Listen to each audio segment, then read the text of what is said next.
नमस्कार. SY BCom semester 3 मधील आपण कॉर्पोरेट अकाउंटिंग या विषयामधील डिबेंचर्स या टॉपिकला सुरुवात केलेली होती.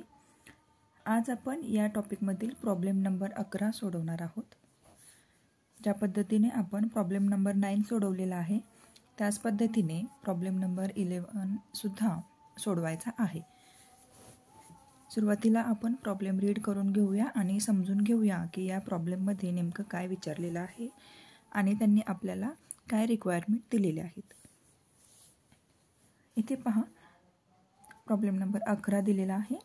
Guruprasad company limited has issued 6% debentures of ₹6 lakh. It process to create a redemption fund for the purpose of repaying the loan by setting aside ₹30,000 out of profit and invest the amount in 5% government securities. या ठिकाणी पुस्तकामध्ये 10% government security दिलेला आहे, परंतु जेव्हा हा problem सोडवला तेव्हा 10% गव्हर्नमेंट सिक्युरिटीजनी अमाऊंट चुकीच्या येत होत्या आणि 5% जेव्हा आपण घेतोय तेव्हा प्रॉब्लेममध्ये दिल्या जाणाऱ्या अमाऊंट या बरोबर येऊ लागल्या. त्याच्यामुळे या ठिकाणी प्रिंटिंग मिस्टेक झालेली आहे आणि 5% गव्हर्नमेंट सिक्युरिटीज हे पर्सेंटेज इथे बरोबर आहेत. त्यामुळे आपण 5% गव्हर्नमेंट सिक्युरिटीज घेणार आहोत. Open the debentures redemption fund account and debentures redemption fund investment account for the first 3 years. आता गुरुप्रसाद कंपनी जी आहे त्यांनी 6% डिबेंचर्सवरती 6 लाखाचं इश्यूड शेअर्स घेतलेले आहेत आणि त्यांनी जे लोन घेतलेलं आहे ते लोन 30,000चं आहे आणि ते आपल्याला आणि त्याच्याबरोबर 5% गव्हर्नमेंट सिक्युरिटीजसुद्धा या ठिकाणी इन्व्हेस्ट केली जाणार आहे.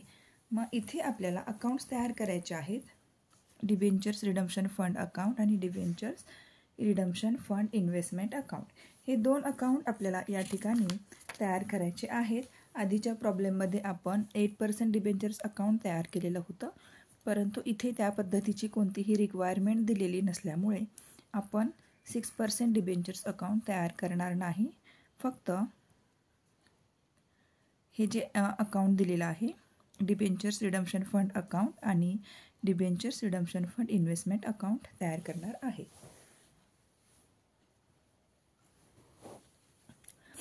आता पहा, या ठिकाणी डिबेंचर्स रिडम्पशन फंड जे अकाउंट आहे तिथे आपल्याला 30,000 रुपयांचा प्रीमियम दिलेला आहे. तो आपण सुरुवातीला घेणार आहोत. फर्स्ट इयर दिलेला आहे. तिथे डेटचा कोणताही उल्लेख केलेला नाही आहे.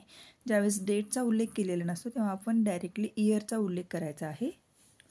आपल्याला या ठिकाणी फर्स्ट 3 yearsचा अकाउंट्स तयार करायला सांगितलेले आहेत.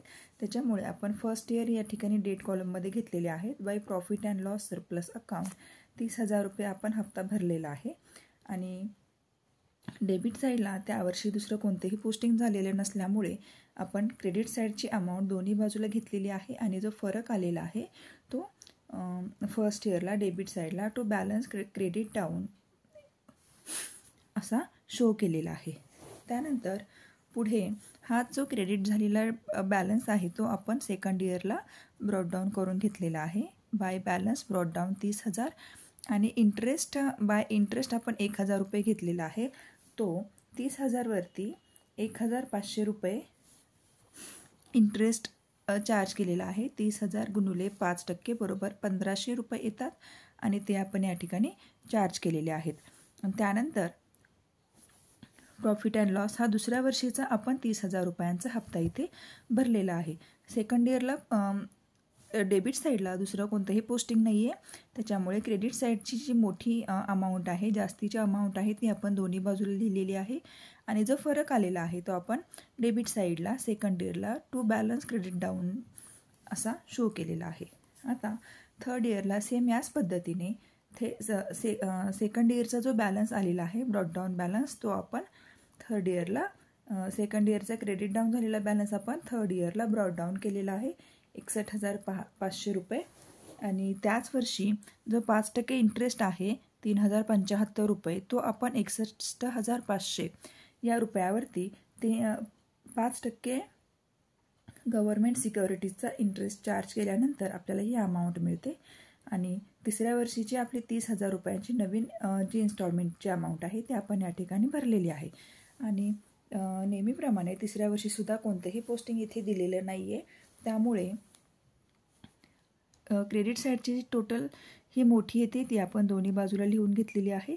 आणि येणारा फरक आपण थर्ड इयरला टू बॅलन्स क्रेडिट डाऊन या ट्रान्झॅक्शनने आपण या ठिकाणी शो केलेला आहे.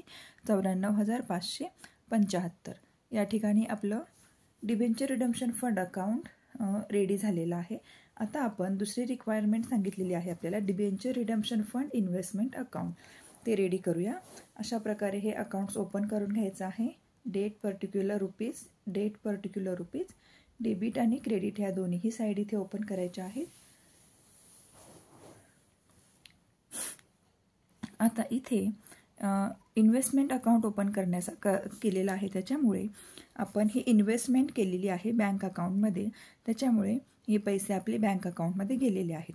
डेबिट साईडला आपण याचं पोस्टिंग करणार आहोत फर्स्ट इयरचं टू बँक अकाउंट 30,000 रुपये. आणि फर्स्ट इयरचं दुसरं पोस्टिंग नसल्यामुळे आपण डेबिट साईडचीच अमाऊंट जी आहे ती दोन्ही बाजूला घेतलेली आहे. आणि फर्स्ट इयरचा फरक आलेला आहे बाय बॅलन्स क्रेडिट डाऊन 30,000 रुपये. ठीक आहे. आता हा फर्स्ट इयरचा बॅलन्स जो आलेला आहे तो आपण सेकंड इयरला ब्रॉड डाऊन करून घेणार आहोत. Second year to balance broad down 30,000 रुपये. त्याच पद्धतीने आपल्याला पुढची प्रोसेस आहे. सेकंड इयरमध्ये टू बँक अकाउंट दुसऱ्या वर्षीचा हप्ता प्लस इंटरेस्ट. दुसऱ्या वर्षीचा हप्ता किती आहे आपला 30,000 रुपये.